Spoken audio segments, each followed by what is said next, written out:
Assalamualaikum warahmatullahi wabarakatuh. Selamat pagi dan salam sejahtera untuk kita semua. Semoga kita selalu dalam lindungan dan rahmat Allah Tuhan Yang Maha Esa, hingga kita dalam keadaan sehat dan tetap dengan protokol kesehatan.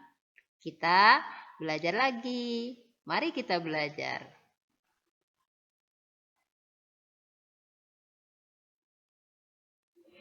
Belajar apa kita hari ini? Baik, kita akan belajar kenali kewajiban dan hak sebagai anggota keluarga. Kemudian setelah tahu, kita akan menceritakan pengalaman kita tentang hak dan kewajiban sebagai anggota keluarga. Setelah itu, kau diminta untuk menuliskan saran penyelesaian masalah mengenai hak dan kewajiban di dalam keluarga. Setelah itu, kita bisa mensyukuri apa yang telah kita miliki yang berkaitan dengan hak dan kewajiban sebagai makhluk Tuhan. Kita juga akan mendapatkan ilmu membuat garis bilangan, kemudian melakukan operasi penjumlahan dalam garis bilangan. Kemudian kita belajar juga pecahan dalam garis bilangan. Kemudian ditambah lagi melakukan operasi penjumlahan dan pengurangan pada pecahan biasa yang berpenyebut sama. Dilanjut lagi nih dengan sifat komutatif pada penjumlahan dan perkalian. Maka kita akhiri nanti pembelajaran hari ini dengan membandingkan nilai pecahan biasa dengan menggunakan simbol lebih besar, lebih kecil, atau sama dengan. Dalam sebuah keluarga terdapat ayah, ibu, kakak, dan adik. Nah, biasanya kita sebut dengan keluarga inti. Di dalam keluarga, setiap orang atau individu mempunyai hak dan kewajiban sebagai anggota keluarga. Masih ingatkah kamu tentang kewajiban? Ya, kewajiban adalah hal atau sesuatu yang kita kerjakan. Hak adalah segala sesuatu yang kita terima. Baik, contoh kewajiban sebagai anggota keluarga. Misalnya, orang tua memberikan pakaian yang baik, layak untuk anggota keluarganya. Yang dipakai ibu, yang dipakai ayah, yang dipakai kakak dan adik. Maka kewajibanmu, gunakanlah pakaian tersebut sesuai waktu, tempat, dan kebutuhan. Kemudian jagalah pakaian tersebut dengan cara dicuci, dilipat yang rapi, kemudian disetrika hingga tidak kotor dan mudah rusak. Kewajibanmu yang kedua adalah meluangkan waktumu untuk beristirahat. Masih banyak kewajiban yang lain di dalam anggota keluarga kita. Hak sebagai anggota keluarga, ketika kamu sudah diberikan pakaian yang baik, maka engkau pun memiliki berbagai pakaian untuk dipakai sehari-hari dari orang tuamu. Orang tuamu bekerja, kemudian dia membelikan engkau pakaian yang cocok untukmu. Kemudian berkaitan dengan istirahat, kau berhak untuk beristirahat untuk membuat tubuhmu menjadi segar dan tenang.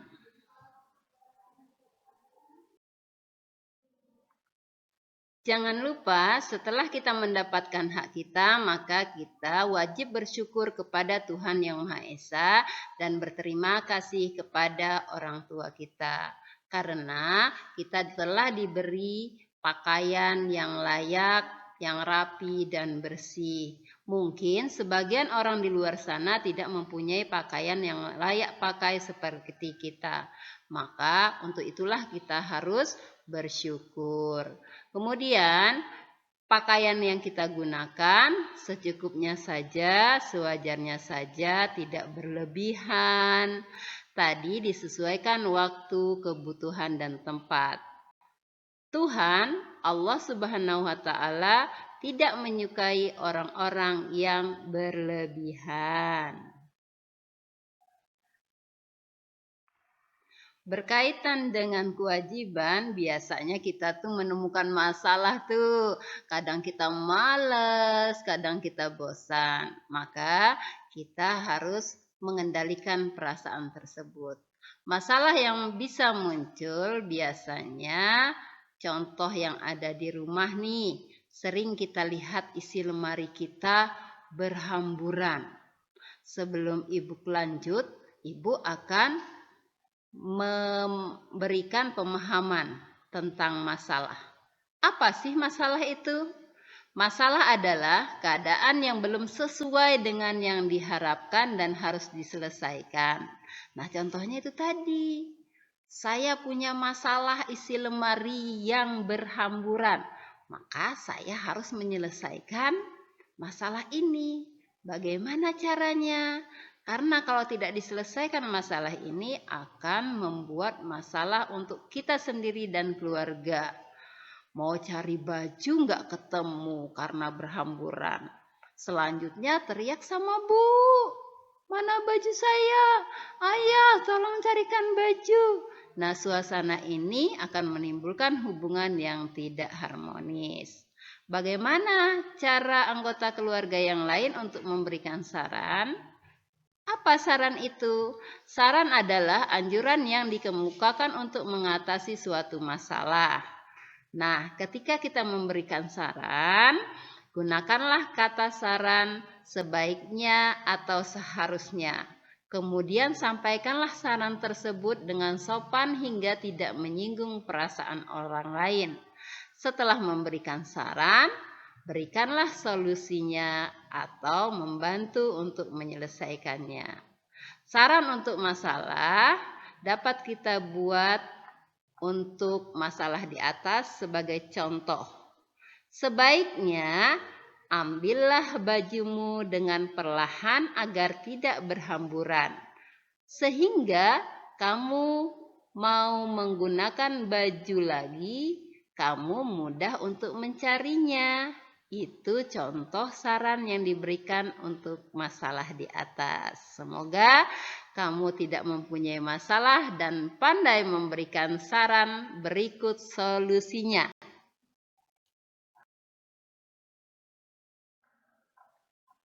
Sebelum kita membuat garis bilangan, maka kita akan belajar bagaimana membuat garis bilangan dengan membaca dan memperhatikan langkah-langkah berikut ini. Simak, baca, dan contohkan di buku tulismu langkah berikut ini.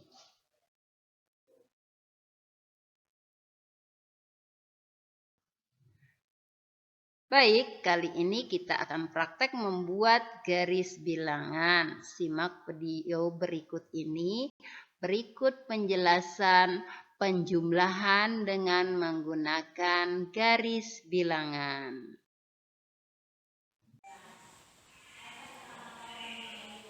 Alhamdulillah, kita jumpa lagi belajar garis bilangan. Masih ingatkah kamu tentang membuat garis bilangan? Ya, membuat garis bilangan adalah membuat garis dengan bantuan penggaris supaya rapi. Tapi ada beberapa hal yang perlu kau perhatikan. Buatlah jarak antara angka 1 dan angka lainnya dengan ukuran yang sama. Ketika menggunakan garis bilangan, apabila kita membuatnya ke arah kanan, maka nilai angkanya akan semakin besar. Apabila garis bilangan menunjukkan ke arah kiri, maka angkanya akan semakin kecil. Penjumlahan pada garis bilangan. Perhatikan contoh berikut ini. 3 ditambah 4. Maka pada garis bilangan kita akan menghitungnya dari titik 0. 1, 2, 3. Maka ini untuk angka 3. Dijumlahkan 4. Kita mulai start menghitungnya di angka 3. 1, 2, 3, 4 untuk angka 4. Maka hasilnya adalah 7. Kita dapat dari penggabungan 3 ditambah 4. 1, 2, 3, 4, 5, 6, 7. Maka penjumlahan 3 ditambah 4 sama dengan 7 ketika menggunakan garis bilangan. Perhatikanlah contoh berikut. Mudah bukan? Silahkan nanti mengerjakan tugas penjumlahan memakai garis bilangan. Terima kasih. Kita lanjut belajar penjumlahan dan pengurangan pada pecahan biasa. Baiklah, sama dengan operasi penjumlahan biasanya, hanya saja ini kita dengan bilangan pecahan. Perhatikan, 1/4 ditambah 1/4. Maka pembilangnya dahulu yang engkau jumlahkan, karena penyebutnya sama, cukup satu angka 4 penyebutnya saja yang kau tuliskan. Hingga engkau akan menghasilkan jawaban 1/4 ditambah 1/4 sama dengan 2/4. Berikut contoh penyelesaian penjumlahan dan pengurangan pecahan. Sekali lagi anak-anakku, karena ini pengurangan dan penjumlahan pecahan biasa berpenyebut sama, yang engkau harus perhatikan adalah angka pembilangnya. Bila penjumlahan, maka jumlahkanlah seperti operasi penjumlahan biasa angka pembilangnya. Angka pembilang di sini adalah 9 dan 5. Penyebutnya adalah 15. Kemudian engkau jumlahkan pembilangnya saja. Penyebutnya kau tulis kembali. Itulah cara penyelesaian penjumlahan pecahan. Kemudian sama berlaku untuk operasi pengurangan pada pecahan. Yang engkau hitung dikurangkan adalah angka pembilangnya saja. Angka penyebutnya kau tuliskan kembali. Hingga 15/3 dikurang 6/3. Yang dikurangkan adalah pembilangnya. 15 dikurang 6/3 akan menghasilkan angka pecahan 9/3. Ingat, penyebutnya disalin ditulis kembali.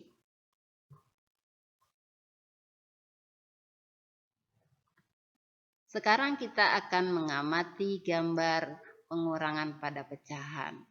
3/3 dikurang 1/3. Amatilah gambar. Maka hasilnya 2/3 sesuai yang ada di gambar. Mudah-mudahan dengan penyajian gambar ini kalian bisa memahami pengurangan pada pecahan biasa berpenyebut sama.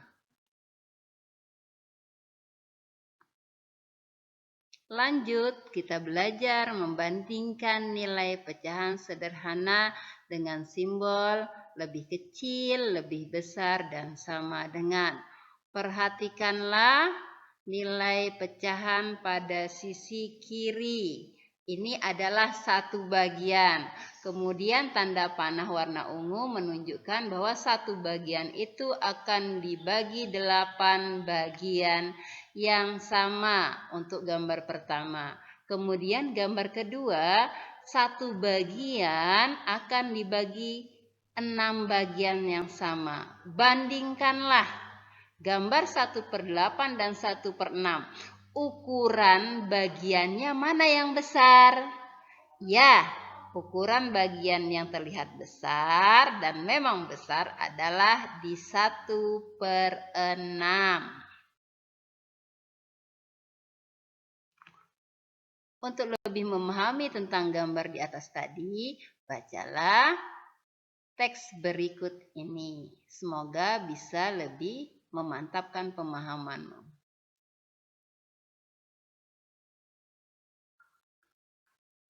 Setelah mengamati slide di atas, kita akan bisa mengambil kesimpulan bahwa 1/6 lebih besar dibandingkan dengan 1/8.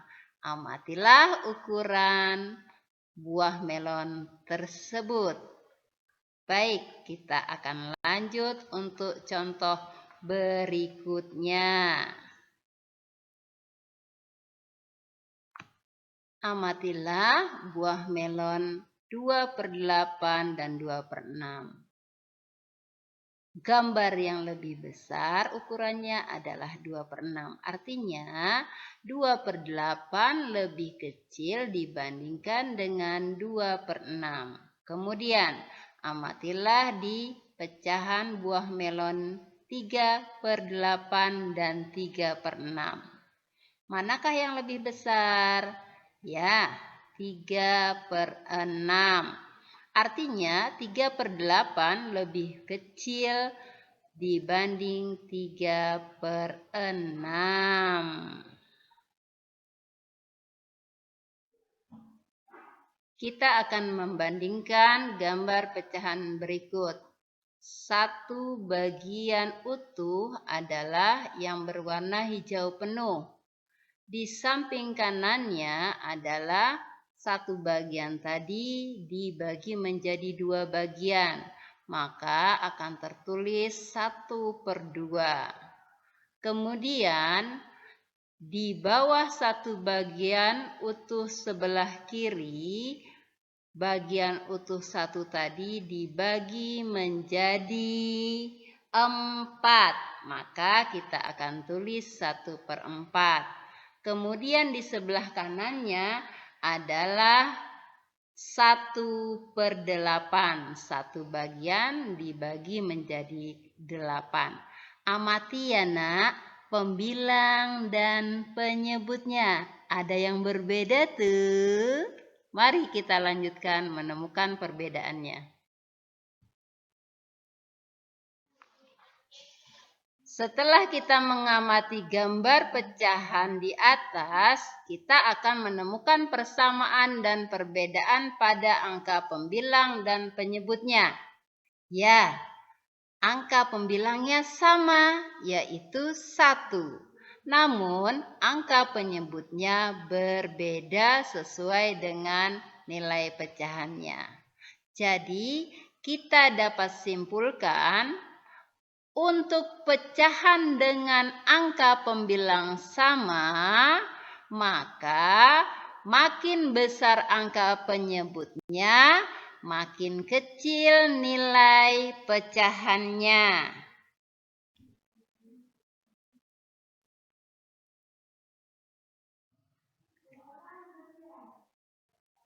Bagaimana jika kasusnya adalah angka penyebutnya sama, namun angka pembilangnya yang berbeda? Baik, mari kita amati gambar beserta nilai pecahannya berikut ini. Gambar pertama bernilai 1/2.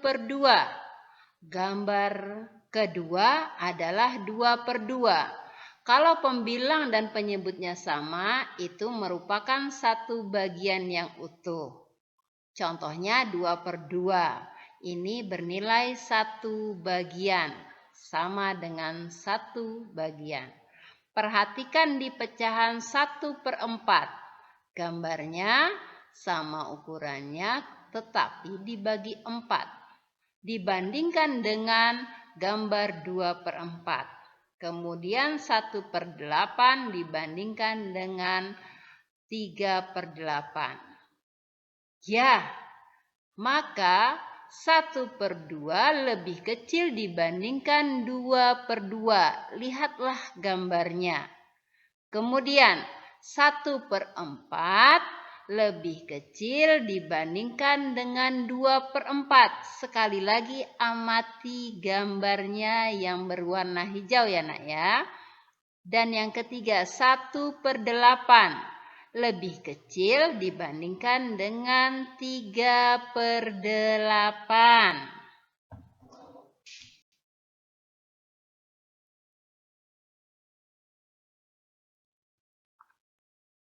Baik, yang keempat adalah pecahan 2/8 dan 4/8. Bandingkan bagian yang diwarnai hijau. Lebih besar mana? Ya, 4/8. Maka ini berarti 2/8 lebih kecil dibanding dengan 4/8. Sehingga kita bisa simpulkan bahwa Untuk pecahan dengan penyebut yang sama, makin besar pembilangnya, makin besar nilai pecahannya. Assalamualaikum warahmatullahi wabarakatuh. Kali ini kita belajar pecahan pada garis bilangan. Perhatikan, gunakanlah penggaris untuk membuat garis bilangan. Garis bilangan ini adalah garis bilangan satu bagian. Ibu ingin membaginya menjadi 8 bagian yang sama, maka ibu akan membuat titik-titik pada garis bilangan sejumlah 8 buah dengan jarak yang sama antara bagian satu dengan bagian lainnya. Nah, perhatikan garis bilangan ketiga. Ibu sudah menuliskan 0/8, 1/8, 2/8, dan seterusnya sampai 8/8. Kalau sampai 8/8 ini, maka 8/8 sama dengan 1 bagian. Terima kasih, semoga bermanfaat. Setelah nanti kalian menyimak video ini, maka dengarkanlah kesimpulan berikut ini. Komutatif adalah penjumlahan yang terjadi karena pertukaran tempat. Contoh bentuk komutatif. A ditambah B sama dengan B ditambah A. Artinya dalam kehidupan sehari-hari, ibu bisa membeli dan menaruh telur di satu wadah, kemudian ayah membeli kembali 8 telur di satu wadah. Maka di sebelah sisi kiri kita bisa tuliskan 7 ditambah 8. Karena terjadi sifat komutatif, di sebelah kanannya akan bertukar tempat. 8 ditambah 7. Namun hasil keduanya adalah sama. Berlaku juga sifat komutatif ini pada perkalian dengan bentuk A ditambah B sama dengan B ditambah A. Contoh, 7 dikali 5 sama dengan 5 dikali 7. Simak kembali video berikut ini untuk lebih memantapkan pemahamanmu. Jumpa lagi di pelajaran matematika dengan sifat komutatif pada penjumlahan dan perkalian. Komutatif adalah pertukaran. Jadi, apabila kita mempunyai bilangan A ditambah B, maka sama dengan B ditambah A. Kemudian, jika kita memiliki telur di satu tempat, ini 7 jumlahnya, dijumlahkan dengan satu tempat yang lain, yang kedua adalah 8 buah telur. Maka apabila wadah telur ini kita pindahkan tempatnya, maka jumlahnya akan tetap sama. 7 ditambah 8 sama dengan 8 ditambah 7. Pada jumlah hasil kanan dan kiri jumlahnya sama, hanya terjadi pertukaran tempat. Maka istilah ini kita kenal dengan penjumlahan komutatif, penjumlahan dengan sistem pertukaran tempat. Berlaku juga sifat komutatif ini pada perkalian. Contoh, A dikali B sama dengan B dikali A. 7 dikali 5 sama dengan 5 dikali 7. Jadi sifat komutatif bisa berlaku pada penjumlahan dan perkalian dengan hasil sisi kanan dan kiri jumlahnya sama. Terima kasih. Semangat ya nak. Pembelajaran hari ini ibu hanya menyampaikan materi.